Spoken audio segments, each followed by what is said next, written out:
हमें स्वजाति व्रत का साधन दिया है आज के विशेष दिन, और प्रत्येक त्यौहार को मनाने की विधि भी दी है।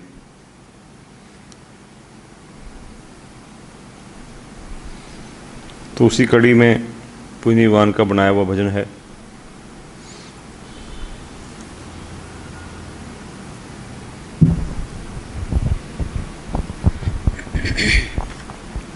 शुभो शुभो शुभो शुभो। अपने जाति के जनों को अपना ही मैं जानूंगी। अपने जाति के जनों को अपना ही मैं जानूंगी। उनके संग कल्याण कर संबंध अपना बढ़ाऊंगी। उनके संग कल्याण कर संबंध अपना बढ़ाऊंगी। करके इच्छा उनके प्रति अन्याय भावना धारूंगी। करके इच्छा उनके प्रति अन्याय भावना धारूंगी। और किसी अपराध द्वारा दुख नहीं पहुँचाऊंगी। और किसी अपराध द्वारा दुख नहीं पहुँचाऊंगी। अपने जाति के जनों को अपना ही मैं जानूंगी। अपने जाति जनों के प्रति जो मेरे अपराध हो, अपने जाति जनों के प्रति जो मेरे अपराध हो, कर उचित परिशोध उनका शुद्ध बनना चाहूँगी। कर उचित परिशोध उनका शुद्ध बनना चाहूँगी। अपने जाति के जनों को अपना ही मैं जानूंगी। अपने जाति जनों में जो पूजनीय और उच्च जन, अपने जाति जनों में जो पूजनीय और उच्च जन, जाति गौरव के लिए मैं उनकी महिमा गाऊंगी। जाति गौरव के लिए मैं उनकी महिमा गाऊंगी। अपने जाति के जनों को अपना ही मैं जानूंगी। जिससे जाति उच्च हो और शक्ति उसकी हो अधिक, जिससे जाति उच्च हो और शक्ति उसकी हो अधिक, दूर हो सब अशुभ उसके, ऐसी इच्छा धारूंगी। दूर हो सब अशुभ उसके, ऐसी इच्छा धारूंगी। अपने जाति के जनों को अपना ही मैं जानूंगी। अपने जाति जनों का मैं सकल हित ही चाहूंगी। अपने जाति जनों का मैं सकल हित ही चाहूंगी। हो सहायक यथाशक्ति उसको उच्च बनाऊंगी। हो सहायक यथाशक्ति उसको उच्च बनाऊंगी। अपने जाति जनों को अपना ही मैं जानूंगी। उनके संग कल्याण कर संबंध अपना बढ़ाऊंगी। अपने जाति के जनों को अपना ही मैं जानूंगी।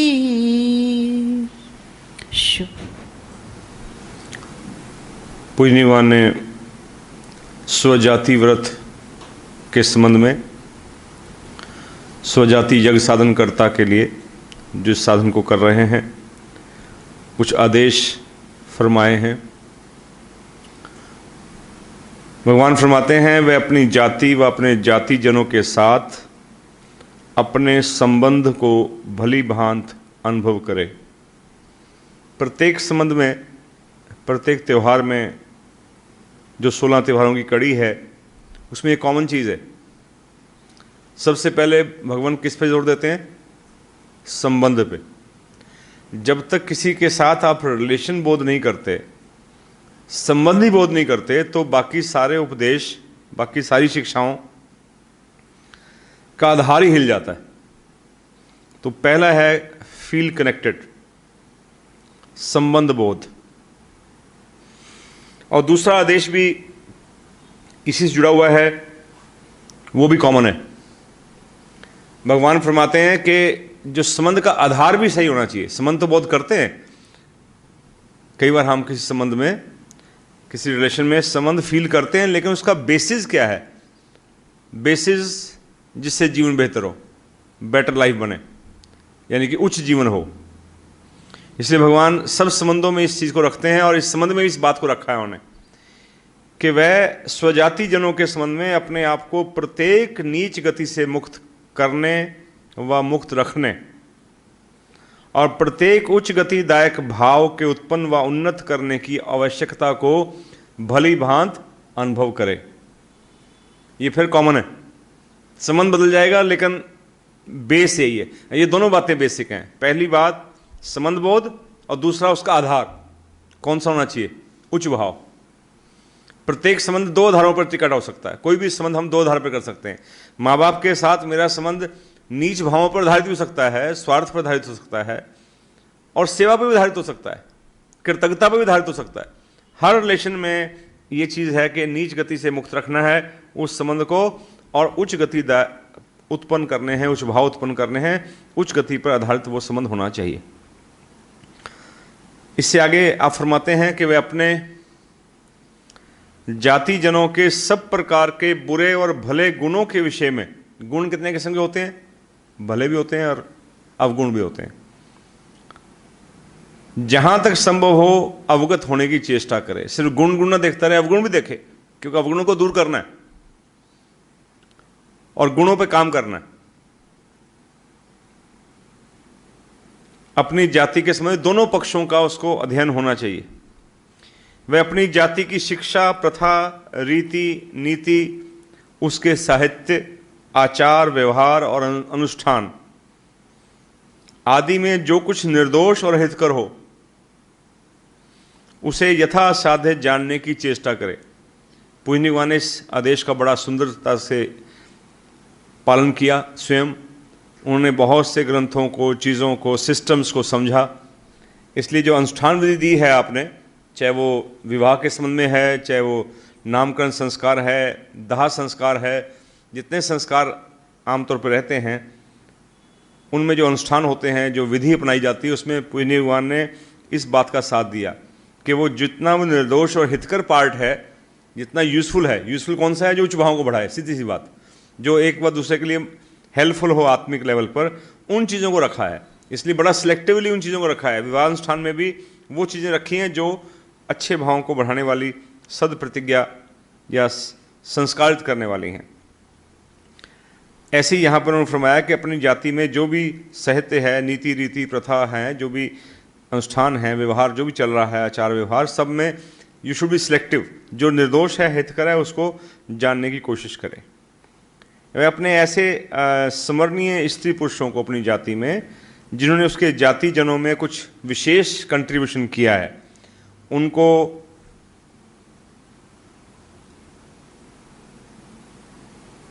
सम्मान और कृतज्ञता अनुभव करें। दो भावों पर जोर है भगवान का कि जो उनका कंट्रीब्यूशन है उसके लिए हृदय में क्या होना चाहिए?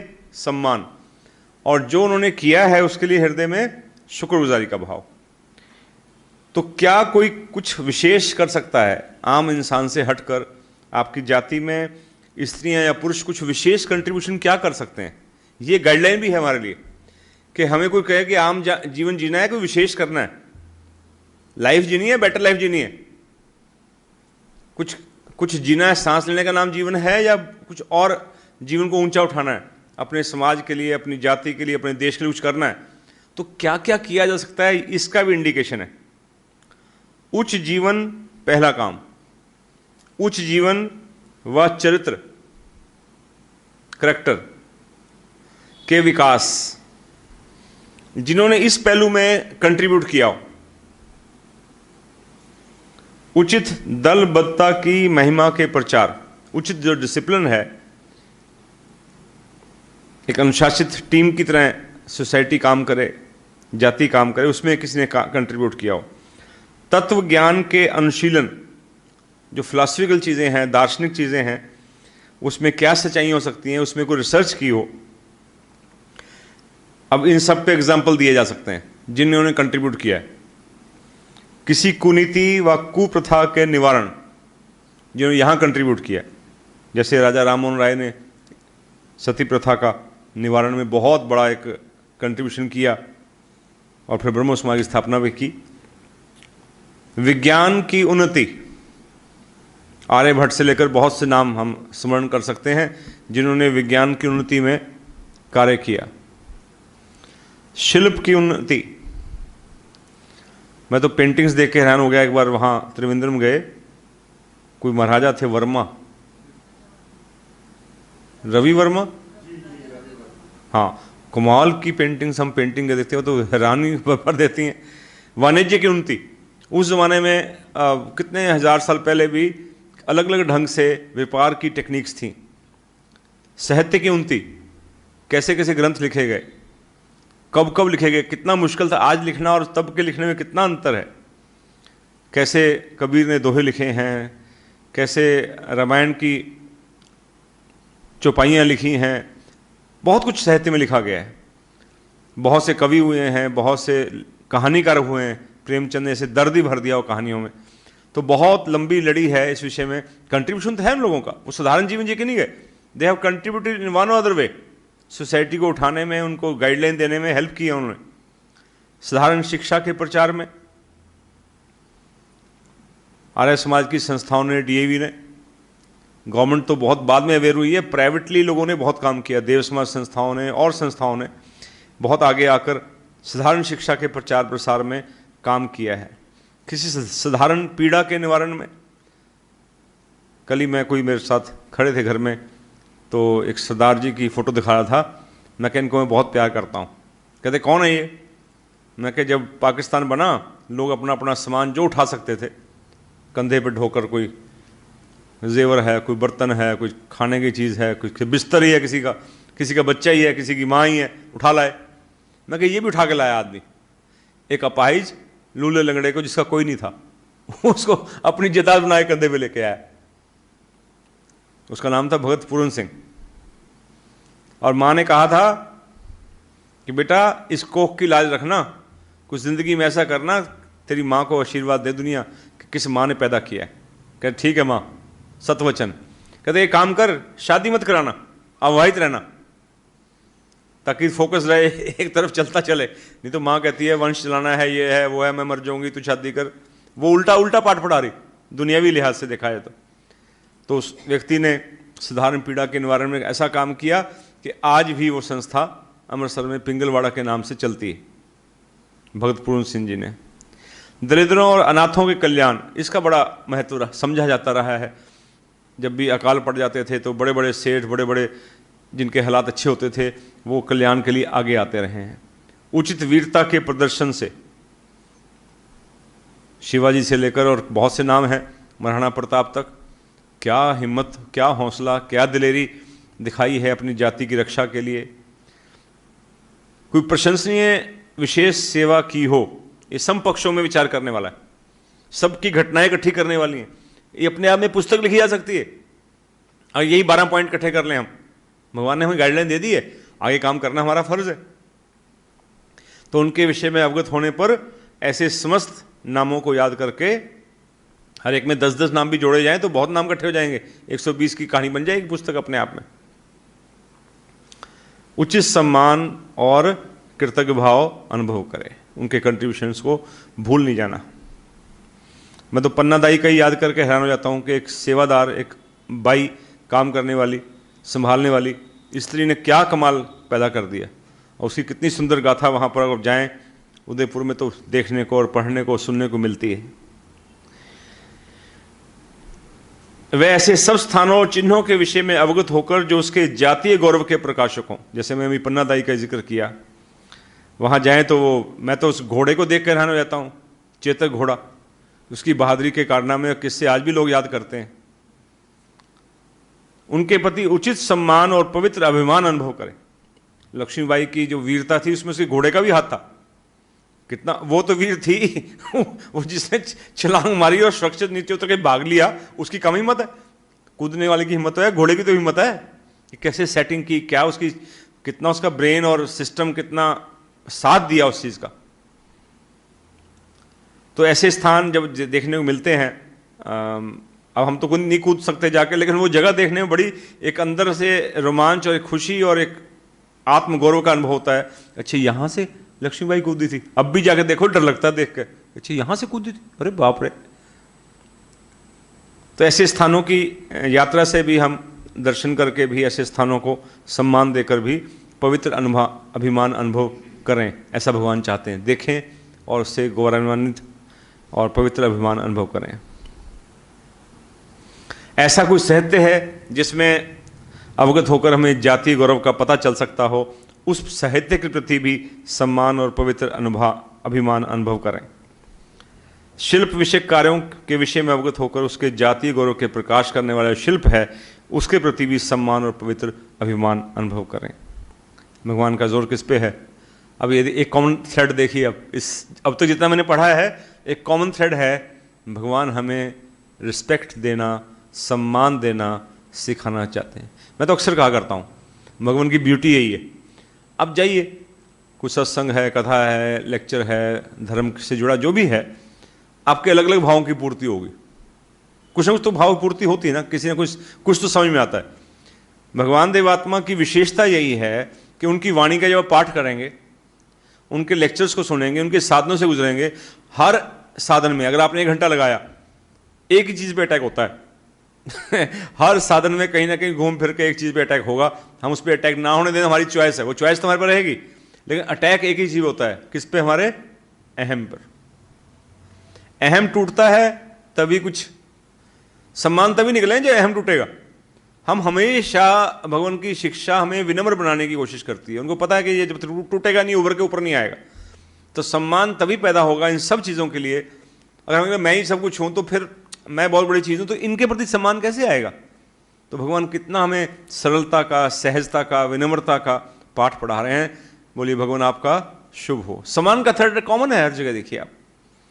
फिर भगवान कहते हैं कि आ जाओ, सम्मान तो कर लिया, सम्मान देना आसान है, थोड़ा सा मुश्किल काम और बढ़ते हैं। स्टेप 2, एक कदम आगे बढ़ो, सम्मान भी दे दिया, धन्यवाद भी दे दिया, तो अब खाली लिप सर्विस से काम चलने वाला नहीं है कि आप क्लैप के मूड में रहें, ताली बजाते रहें, वेरी गुड करते रहें।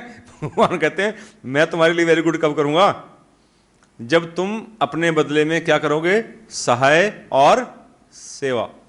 लॉजिक है। देखिए अभी तक जो आदेश थे, शुरू में था संबंध बोध। देखिए मैं तो कहता हूँ सीक्वेंस ही कितना, अगर आपकी ब्यूटी को देखें कि भगवान के आदेश हैं, उनका कोई ऐसा नहीं कि अर्थ निकालना पड़ता हो, मैं अर्थ कुछ और निकालूं, आप कुछ और अर्थ निकालें। इसमें भी कई बार विद्वान लोग समझते हैं कि हम बड़े विद्वान हैं कि एक चीज़ के कितने अर्थ निकल सकते हैं। भगवान की शिक्षा बड़ी स्ट्रेट फॉरवर्ड, सिंपल शब्दों में, कोई पढ़ ले, बच्चा ही पढ़ ले तो वही मतलब निकालेगा, सेम मतलब। लेकिन उसमें क्लैरिटी कितनी है, सीक्वेंस कितना प्यारा है। पहले है संबंध, देखिए आप सीक्वेंस देखिए कितना सुंदर है कि रिलेशन नहीं है, नीच गति पर आधारित संबंध है, सारी खेल ही बिगड़ गया। तो पहले गाइडलाइन है कि संबंध बनाओ और उच्च भावों पर बनाओ, नीच भावों को हटाओ। क्लियर, ग्राउंड तैयार की भगवान ने। फिर भगवान ने ग्राउंड तैयार की कि अब बिल्डिंग खड़ी करो। आपको अवेयरनेस नहीं है कि किसने क्या कंट्रीब्यूट किया, आप सम्मान किसका करोगे। तो फिर क्या है, उस ग्राउंड के ऊपर भगवान ने बिल्डिंग बनाई कि अवेयरनेस क्रिएट करो और पता हो क्या सही है क्या गलत है, इतिहास में, सिस्टम में कहाँ कमियां है, कहाँ पॉजिटिविटी है। और फिर भगवान ने अगले आदेश दिए 4, उसमें भगवान ने कहा झुको, अब बिल्डिंग बन गई है, दिख गया ना। अब ये म्यान है आपके सामने, मैसेज है। अब आप सिर झुकाओ, सम्मान व्यक्त करो और फिर कृतज्ञता व्यक्त करो इनके प्रति। अब नेक्स्ट स्टेप, आगे भगवान ने आदेश दिए हैं 16, कितने दिए, 2 दिए थे संबंध बोध पर, 2 दिए अवगति के, नॉलेज, ज्ञान पाओ, 4 दिए कि इन पक्षों में सम्मान करो, शिल्प का करो, साहित्य का करो, व्यक्तियों करो, स्थानों का करो। और व्यक्ति वो जिन्होंने 12 क्षेत्र में काम किया, वो सब पॉइंट्स हैं। अब फिर भगवान 16 आदेश दे रहे हैं, काहे के ऊपर, एम्फेसिस काहे पे है, एक्शन प्लान। वो एक्शन प्लान, कई बार हम जिक्र करते हैं कि एक्शन प्लान बनाओ, एक्शन प्लान बना हुआ है, हम इंप्लीमेंट नहीं कर रहे। दिक्कत वहां नहीं है, भगवान की गाइडलाइन में कोई दिक्कत नहीं, बताऊं आपको, हम उसका इंटरप्रिटेशन नहीं क्या कर रहे हैं, क्या समझ पा रहे हैं। तो जो भी कमी है हमारे पार्ट में, भगवान ने अपनी तरफ से गाइडलाइन क्लियर है। 16 चीजें भगवान ने हमें क्लियर की हैं कि जो हमें करनी है अपनी बारी में, अपनी जाति के लिए, अपने देश के लिए। वह अपने जातीय जनों के भीतर उचित सुनीति मूलक, किसी नीति पर, वो भी कौन सी, सही नीति, सुनीति मूलक सब प्रकार की दलबद्धता के भाव को यथा साध्य उत्पन्न और उन्नत करने की चेष्टा करे।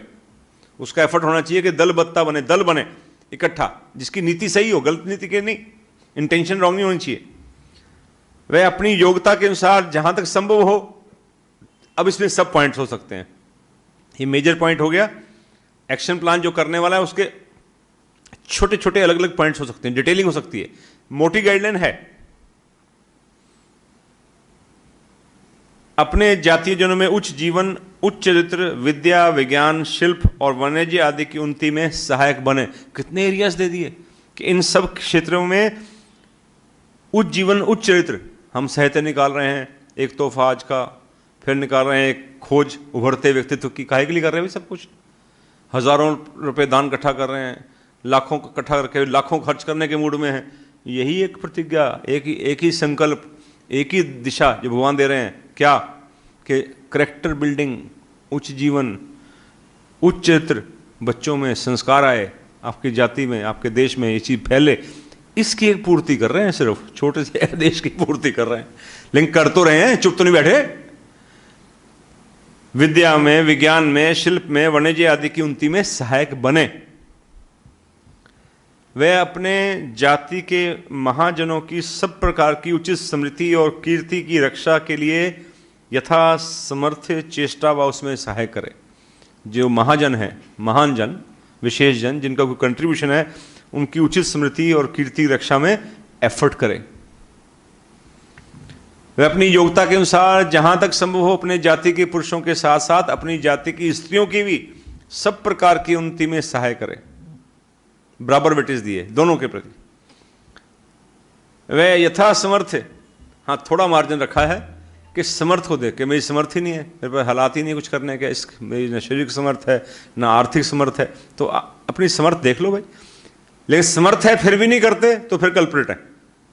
वह यथा समर्थ अपनी जाति के अनाथ लड़कों और लड़कियों के लिए कोई अनाथालय स्थापन करे। कि श्रीमान जी बहुत बड़ा काम है, तो अनाथालय स्थापित करना तो वाकई बड़ा काम है। तो भगवान ने साथ में पूरा किया, वाक्य अधूरा ही छोड़ा। अथवा ये नहीं कर सकते तो मार्जिन क्या है कि मैं तो बहुत छोटा सा आदमी हूँ, छोटी सी आमदन है, छोटे से टाइम है, बहुत कम, मेरे बहुत सब रिसोर्सेज बहुत छोटे छोटे हैं, कोई बात नहीं, चिंता ना करो, भगवान ने रास्ता दिया है। अथवा ऐसे शुभ काम में कोई उचित सहाय करे। तुम नहीं कर सकते, कोई और कर रहा है, उसकी बूंद डाल दो।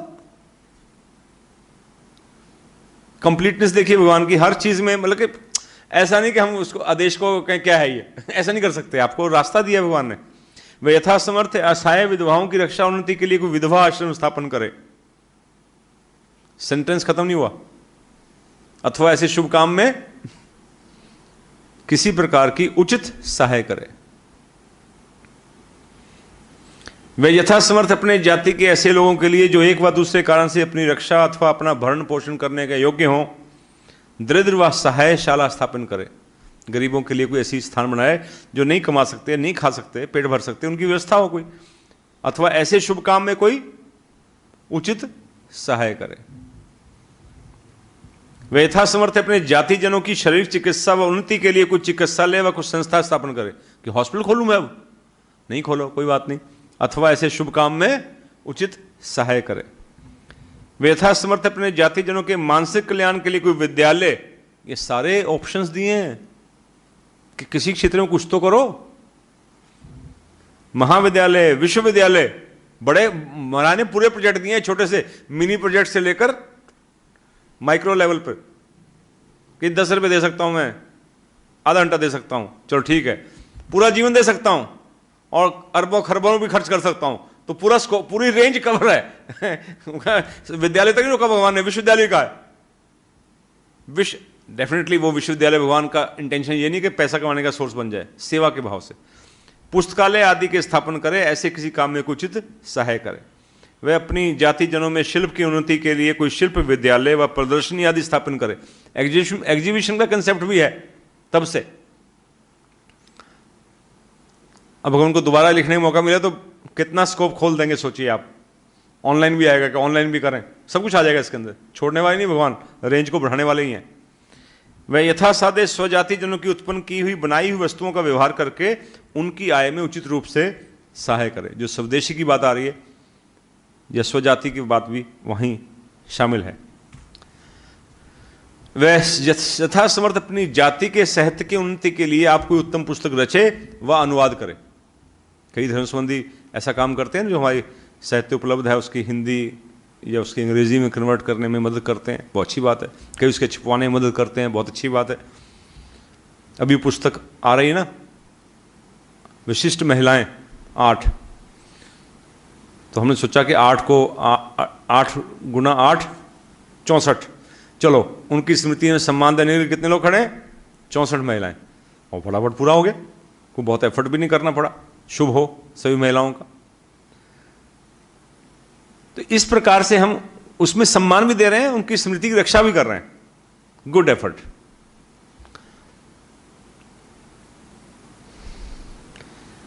कोई अपनी पुरानी विद्या है, कोई पुराना ज्ञान है, उसको सहेजना है, उसकी उन्नति में सहायता करे। अपने जातिजनों किसी पाप व बुरे अभ्यास से निकालने, उनमें परोपकार विषय किसी भाव के विकसित करने में जो लोग लगे हुए हैं, यथासाध्य सब प्रकार की उचित सहाय करें उनकी। और सबसे मुश्किल और सबसे जरूरी क्या हो सकता है? चलो सोचिए आप। सबसे मुश्किल, सबसे जरूरी, और उसके लिए कितना क्या करें? उसके लिए भगवान क्या चाह रहे हैं? देखिए लास्ट वो ना, भगवान बड़े मुझे लगता है भगवान स्मार्ट बहुत है तरीके से ला के फिर लास्ट में प्यार से करते करते फिर पूरा मुक्का है ना कि लो अब तुम गिरो आके यहाँ के, अब तुम्हें समझ आया कितना बड़ा थ्रस्ट पड़ने वाला है, एक एक वर्ड पढ़ने वाला, लास्ट वाला हार्ट टचिंग। वह अपने जाति जनों को उनकी नीच गतियों से उद्धार, सबसे मुश्किल काम लेकिन आसान भी है। अगर आपने मेंटली प्रिपेयर कर दिया उनको, वो इच्छुक हो गए, उनको तड़प पैदा कर दी कि भाई मैंने बचना है, मुझे निकलना है इससे, तो फिर वो काम आसान भी हो गया आपके लिए, क्योंकि वो तैयार है उस चीज के लिए। तैयार करना ही मुश्किल है, काम तो जरूरी है उसके लिए, उसके अपने भले का है। नीच गतियों से उद्धार और उन्हें उच्च गतियों में विकसित करने की योग्यता रखने और उचित बोध होने पर, ये दो काम हो गए, नीच गति से उद्धार और उच्च गतियों में विकास।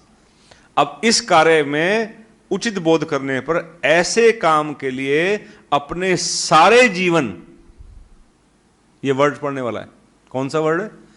क्या करे? अपने सारे जीवन व अपनी सारी संपत्ति को भेंट करे। ये इतना श्रेष्ठ कार्य है जीवन को बेहतर करने का। कैसे होगा? नीच गतियों से सुधार होगा, उच्च गतियों में विकास होगा। कई बार बड़े हल्के से हम ले लेते हैं कि ये क्या है बेटर लाइफ यही तो है, और क्या है? नीच गतियों से उद्धार होगा, उच्च जीवन में विकास होगा। एक सिंपल शब्द दे दिया आपको, ये पहले मुश्किल लगता है सुनने में। आत्मा तो इसकी यही है, उससे जीवन ही बेहतर बनेगा, आत्मा बेहतर बनेगी, यही भगवान चाह रहे हैं। और भगवान यही आदेश दे रहे हैं हम सबको, हमें एक मंजिल दे दी, क्या करे? समस्त शक्ति, समस्त संपत्ति, सब कुछ भेंट कर दे, क्योंकि ये सबसे जरूरी काम है, ये सबसे बड़ी सेवा है। और फिर भगवान फरमाते हैं कि अपने किसी कोई अपराध है, कोई पाप है, इस संबंध में उसका बोध करने पर उचित परिशोध करके विकार से उसके अपने हृदय को पवित्र करने की चेष्टा करें। और अंतिम आदेश भगवान का क्या हो सकता है? लास्ट आज्ञा क्या होगी? कहां समाप्त किया करते हैं भगवान? हमें अब तो अभ्यास हो जाना चाहिए इस चीज का कि लास्ट आदेश क्या होता है? मंगल कामना। बहुत सुंदर। वह स्वजाति जनों के संबंध में किसी अभाव के बोध करने पर उसके दूर होने और उनमें एक व दूसरे प्रकार के शुभ की उत्पत्ति के लिए कामना करे, मंगल कामना करे। और भगवान ने कुछ वर्जित कर्म भी बताया कि ये नहीं करना।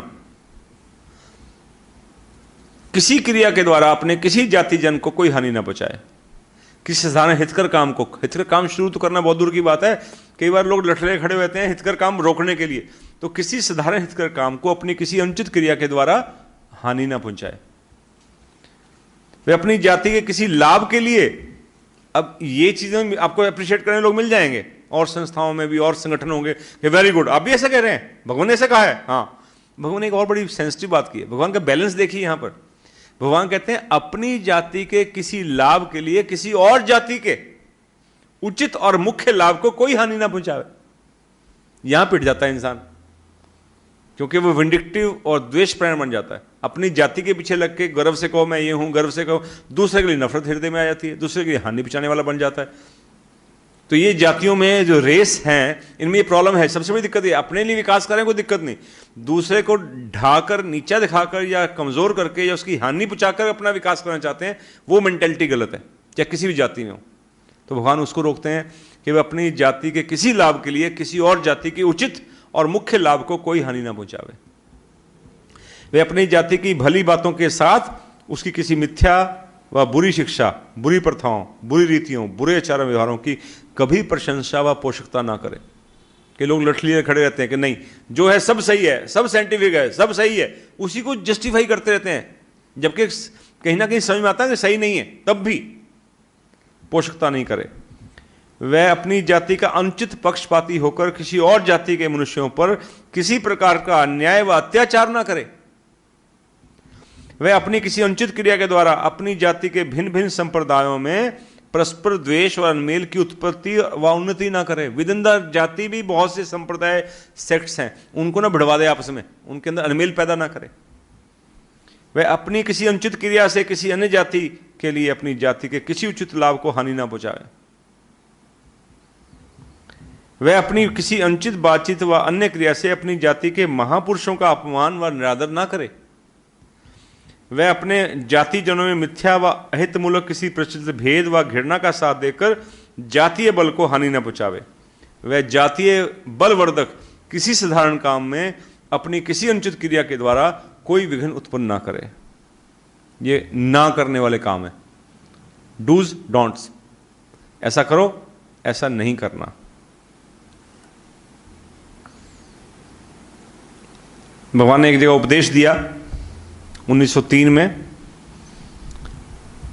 भगवान ने बताया कि यद्यपि हिंदुओं की संख्या, हिंदुओं को टारगेट किया खासतौर पर इस जाति को, करोड़ों की है, परंतु उनमें अपनी किसी साधारण दुख व क्लेश व हानि से निकलने व किसी प्रकार के हित लाभ करने के लिए परस्पर मिलने, मिलकर उपाय सोचने व अवलंबन करने की पवित्र कामना नहीं है।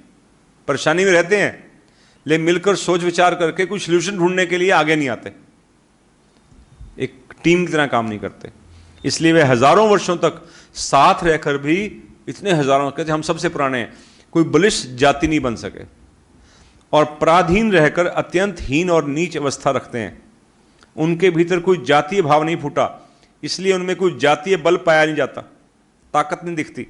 जातीय बल उनकी धर्म संबंधी फिलॉसफी, उनके धर्मतों, वर्ण और कुल भेद संबंधी नाना सामाजिक प्रथाओं ने उन्हें जातीय भाव के साथ जोड़ने के स्थान में उल्टा उन्हें फाड़ने और अलग अलग करने में ही मदद दी है। जाति प्रथा जो आज भी कागजों में तो नहीं है, लेकिन दिलों में काफ़ी हद तक है। पहले अगर कहे कोई मेरा नाम आदेश कुमार है या नवनीत कुमार है, तो कहते हैं पूरा नाम बताइए। तुम्हें क्या लेना पूरे नाम से भाई, जो भी एक्स वाई नाम इतने बहुत है। सरनेम में ज़्यादा इंटरेस्टेड है। सरनेम, कहाँ से हो, कहाँ के रहने वाले हैं आप, क्या लेना है तुमने से भाई, इससे क्या फर्क पड़ता है? फर्क पड़ता है हमारा माइंड कैलकुलेशन सेटिंग, कि हमारे इलाके का है, साउथ का है, नॉर्थ का है, ईस्ट का है, वेस्ट का है। कंडीशनिंग है माइंड की। तो इससे क्या हुआ कि एक कॉम नहीं बन पाए, फटे फटे से रहे। इससे बहुत हानि पहुंची है। इससे बढ़कर उनके भीतर यहाँ तक नीचता आ गई है कि वे अपने किसी भलाई के कार्य में भी सहायक बनने के स्थान में उल्टा उसके विरोधी बनते हैं। हिंदुओं की ऐसी दुर्वस्था को संभलाकर उनके कल्याण की ओर से एक एक बार अत्यंत निराशा उत्पन्न होती है, और उनके भीतर जातीयता का भाव संचार करना अत्यंत कठिन काम दिखाई देता है। परंतु फिर भी जो लोग देव धर्म प्रवर्तक के साथ जुड़ते हैं, उनके भीतर अन्य उच्च बोधों, उच्च शक्तियों के भिन्न इस जातीयता के हितकर भाव का संचार करने का भी यत्न किया जाता है। यह इसी यत्न का फल है कि इस समय हमारी समाज में कितने ऐसे जन हैं जो हिंदुओं के शारीरिक, मानसिक, सामाजिक, नैतिक और आध्यात्मिक सारे क्षेत्र अलग अलग हैं, हित साधन के लिए अपनी अपनी शक्तियां खर्च कर रहे हैं। जिसके चारों तरफ हमारे चित्र हैं, इन्होंने अपनी शक्तियां, अपने जीवन दिए हैं कि ताकि इन पहलुओं में विकास हो। इसके बाद भगवान ने फिर अपील की कि स्वजातीय और स्वदेशी वस्तुओं का व्यवहार अधिक किया जाए, जो अपने लोगों की बनाई चीज़ें हैं, ताकि उनकी आमदनी में तरक्की हो, इसका भी ख्याल रखा जाए। पूज्य भगवान ने एक मंगल कामना भी की है हिंदू जाति के प्रति। भगवान फरमाते हैं, हे हिंदू जाति, तू मेरी जाति है, तेरे प्रति मेरा अनुराग विकसित हो, तेरा मंगल हो, कल्याण हो, विकास हो, तेरा शुभ हो। हे हिंदू जाति, तेरे अतीत काल के गौरव का स्मरण करके हम गर्व महसूस कर सकें। जो हिस्ट्री में अगर आप जाएं तो जो ऐसी घटनाएं हैं, जो गौरवमयी इतिहास है, उसके लिए हम गर्व महसूस कर सकें। तेरे गौरव को जिन जिन महापुरुषों ने चारित्रिक व नैतिक बल से ऊपर उठाया है। देखिए फिर बात वही आ रही है कि गौरव किसी संस्था का, किसी जाति का, किसी इतिहास का गौरव कैसे गौरवशाली बनता है? चरित्र और नैतिक बल से। महापुरुषों ने क्या किया? अपने चरित्र और नैतिक बल का परिचय दिया, उच्च भावों का परिचय दिया, उसी से इतिहास गौरवमयी बना। उन सभी महापुरुषों का क्या हो? शुभ हो। जिन जनों ने अपनी श्रद्धा, ईमानदारी, कृतज्ञता, दानशीलता असल में हमारा माइंड ऐसा सेट बन जाना चाहिए, जैसे शब्द आते हैं ना, श्रद्धा, ईमानदारी, तो ब्रेन काम कर सकता है हमारा ईमानदारी में, 5-7 नाम घूम जाए हमारे माइंड में। जहाँ ईमानदारी बढ़ा है, दानशीलता आया, तो कुछ नाम हमारे हृदय में आने चाहिए। भामाशाह ने सब कुछ दे दिया, कर्ण ने सब कुछ दे दिया, है ना। ईमानदारी की बात आई तो शास्त्री जी का नाम, कितने, है ना, करेक्टर के जो लोग थे,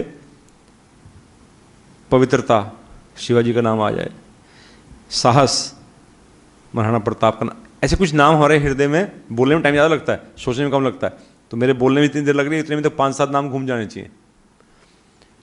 आदि उच्च भावनाओं का परिचय दिया है, उनके जीवन से हम स्वयं कुछ प्रेरणा ले सकें, उनका अनुसरण कर सकें और अपनी जाति के अन्य जनों को भी ऐसा करने हेतु प्रेरित कर सकें। तभी हमारा इस जाति पर गर्व करना सार्थक होगा। गुणों को ग्रहण करेंगे तभी जाति के लिए स्लोगन करना, उसके विकास की बात करना गुणों को लेकर है। यही सेवा है बहुत बड़ी। तेरा शुभ हो हे हिंदू जाति, समय के साथ तेरे भीतर आए दुर्गुणों को हम सहज व सरल भाव से समझ सकें। जब तक अपनी कमियों पर, लिमिटेशंस पर, त्रुटियों पर ध्यान नहीं जाएगा तो उनको दूर भी नहीं कर पाएंगे। स्वीकार कर सकें, आत्मबल का परिचय देते हुए उन्हें दूर करने का प्रयास कर सकें। इसके बिना अपनी अधोगति को देख पाना व दूर कर पाना संभव नहीं। हमारा वर्तमान भी अतीत की तरह गौरवशाली हो।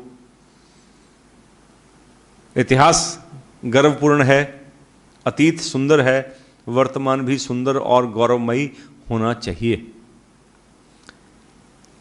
इसलिए आवश्यक है कि हम तेरी नीतियों, अनुष्ठानों, प्रथाओं आदि का विश्लेषण करें। परम पूज्य भगवान देवात्मा ने यह महत्वपूर्ण कार्य किया।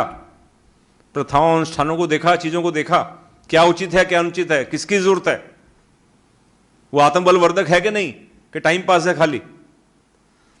और जहां भी संशोधन व बेहतरी की जरूरत हो वहां ऐसे करने का बल दिखा सकें। परिवर्तन लाने के लिए बल चाहिए, ताकत चाहिए। तेरा शुभ हो हे हिंदू जाति, तुझसे जुड़े प्रत्येक मनुष्य का चरित्र ऊंचा हो। फिर देखिए पहली बात क्या आई, क्या ऊंचा हो? करेक्टर। वह ईमानदार, कर्मठ, साहसी, पवित्र व विश्वास पात्र बने। वो कहते हैं ना कि रात के अंधेरे में कहीं गांव में ट्रेन पहुंची, लेट हो गई एक्सपेक्टेड टाइम से, और जो लेने वाला आने वाला था उस एक महिला थी, उम्र भी कम ही थी, तो वो झिझके उतरते हुए, तो साथ वाले दो ने पूछा कि बेटा तुमने जाना था, उतरना नहीं, यहाँ पर स्टेशन आ गया। कहते मुझे तो कोई लेने नहीं आया, मैं कैसे उतर जाऊँ, और कैसे करे, परेशान। कहते हम उतर जाते हैं, आपको गांव छोड़ा है कहो तो, जहाँ गांव दूर था वहाँ से अंधेरे में। कहते अगर आप साथ उतर जाओ और छोड़ा हो तो मुझे कोई दिक्कत नहीं है। तो रास्ते में उन्होंने पूछा, कहते भाई बच्चे तुमने हमारे पे विश्वास कैसे कर लिया सहजता के साथ कि हम उतर जाएं तुम्हारे साथ, तुम्हें छोड़ा है, और तुम कूल हो गई, शांत हो गई। कहते मैंने आपकी बातचीत से सुन लिया था कि आप फलां समाज से हैं, और मुझे उस समाज के लोगों को पता है कि वो चरित्रवान होते हैं, करेक्टर वाले लोग होते हैं, उन पर विश्वास किया जा सकता है। This should be brand name. किसी जाति, समाज, संस्था का ऐसा नाम होना चाहिए कि उस संस्था जुड़ा हुआ है, अच्छा देवाश्रम जाता है, अच्छा ये बेटर लाइफ का लगाए हुए है, तो ये विश्वास होना चाहिए कि ये व्यक्ति गलत काम नहीं कर सकता, गलत सोच भी नहीं सकता। That should the character, that should the, ये है गौरव की बात। तो विश्वास पात्र बने, अपने जाति के अन्य जनों को वह धोखा देने वाला, लूटने वाला प्रमाणित ना हो। काश इस जाति का कोई सदस्य चोरी, डकैती, हत्या, वो कई बार हंसी भी आती है, वहां पे अगर आप जाइए किसी जेल में तो वहां ब्यौरा लिखा होता है, कुल कैदी 272, हिंदू 150, मुस्लिम 70, जो भी कम ज्यादा हो सकती है संख्या, ईसाई इतने, सिख इतने। भाई ये क्या हो रहा है? जो अपराधी है, जो दंड भोग रहा है, उसका धर्म तो है ही कोई नहीं, तुमने हम ही धर्म में बांट दिया उसको। चलो अगर बांटना भी है तो कम से कम ऐसा प्रयास करें हर जाति अपने, कि वहां पर लिखा होगा, जैसे मैं हिंदू हूं मान लो, तो वहां होना चाहिए कि मेरा प्रयास कि मैं समाज में ऐसी चेतना विकसित कर दूं कि किसी जेल में जाऊं तो हिंदी अगर लिखा नील, कोई नहीं, कि मेरी जाति का कोई ऐसा काम नहीं करता। ये काम करने वाला है। हर एक जाति के लीडर्स, हर एक जाति के जो बताने वाले लोग हैं, उपदेश देने लोग हैं, अपनी अपनी जाति का इस ढंग से विकास करें, ऐसे गुणों का विकास करें कि वहां उस जाति का व्यक्ति कोई नहीं दिखाई दे। बोलिए शुभ हो। यह है सेवा। इस जाति का कोई सदस्य चोरी, डकैती, हत्या, धोखाधड़ी, बलात्कार आदि पाप कर्मों करने वाला ना हो, ऋषियों की संतान होकर, ऋषियों की संतान कहते हैं अपने आप, उनके स्वभाव व चरित्र के अनुरूप। किसके स्वभाव और चरित्र? ऋषियों का। जब ऋषियों की संतान कह रहे हैं तो वैसे ही स्वभाव भी होना चाहिए, वैसा आपका करेक्टर होना चाहिए। उनके स्वभाव व चरित्र के अनुरूप उनका चरित्र ऊंचा उठ सके, ऐसी शुभकामना करता हूं। तेरा शुभ हो। किसका? हिंदू जाति तेरा शुभ हो। ये शुभकामना पुस्तक में छपी हुई है। इन दिनों में इसका पाठ और विचार होना चाहिए। बोलिए सबका शुभ हो, सबका भला हो। परम पूजनीय भगवान देवात्मा जो हमें हर पक्ष में ज्योतिर्मान करते हैं, काश दशहरे के मौके पर छुट्टी है, त्यौहार है, लेकिन बहुत कम भाग्यशाली लोग होंगे जिन्होंने इस किस्म का बैठकर चिंतन किया होगा। काश सारी हिंदू जाति, करोड़ों की संख्या है, इस किस्म के चिंतन के द्वारा अपने बच्चों को संस्कारित कर सके, बच्चों को संभाल सके, उनके करैक्टर को ऊंचा उठा सके, ताकि ये दिन मनाना, ये अवसर जो हर साल आता है, रावण हर बार आ जाता है, अहम हमारा हर साल बढ़ जाता है, हम फिर फूक आते हैं, फिर आ जाता है, वो मरता ही नहीं है। मरता इसलिए नहीं है कि हम चरित्र पर ध्यान नहीं देते, जो असली काम करने वाला उस पर ध्यान नहीं दे रहे। तो काश हम दे पाएंगे तो धीरे धीरे रावण कमज़ोर होता जाएगा, अहम बुराई घटती जाएगी और संसार बेहतर होता जाएगा। भगवान का सपना पूर्ण होगा, हम सब अपनी इसमें बूंद डाल सकें। बोली सबका शुभ हो, सबका भला हो।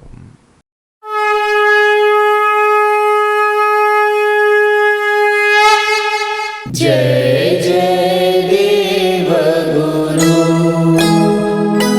जय सत्य और शुभ अनुरागी, जय देव रूपधारी, गुरुदेव रूपधारी। सत्य और शुभ के हेतु, सत्य और शुभ के हेतु, एक अतुल त्यागी। जय जय देव गुरु, जय मीठा और अशुभ संग, जय अतुल युद्ध करता, गुरु अतुल युद्ध करता। उन्हें पराजित करके, उन्हें पराजित करके, सत्य की जय करता। जय जय देव गुरु, जय देव ज्योति से पूरण, जय देव ज्योति दाता, गुरुदेव ज्योति दाता। आत्मतिमिर के हरता, आत्मतिमिर के हरता, आत्मज्ञान दाता।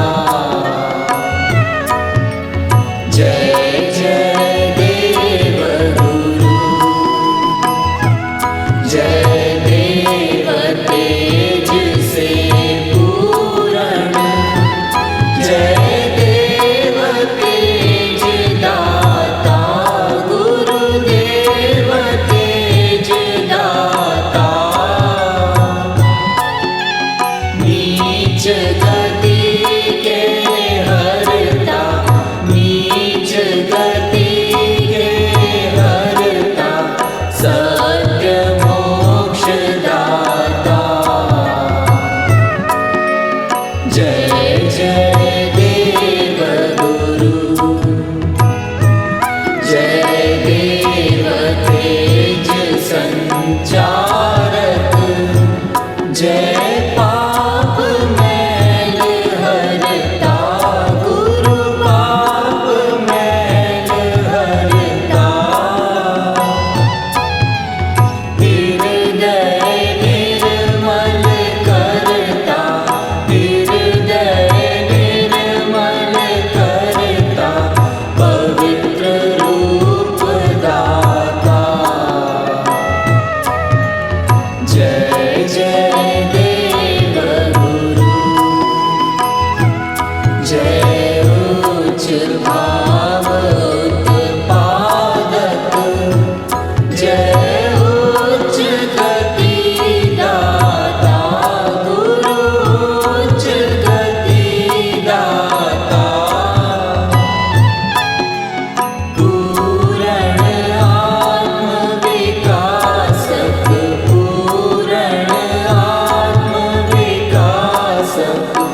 जय देव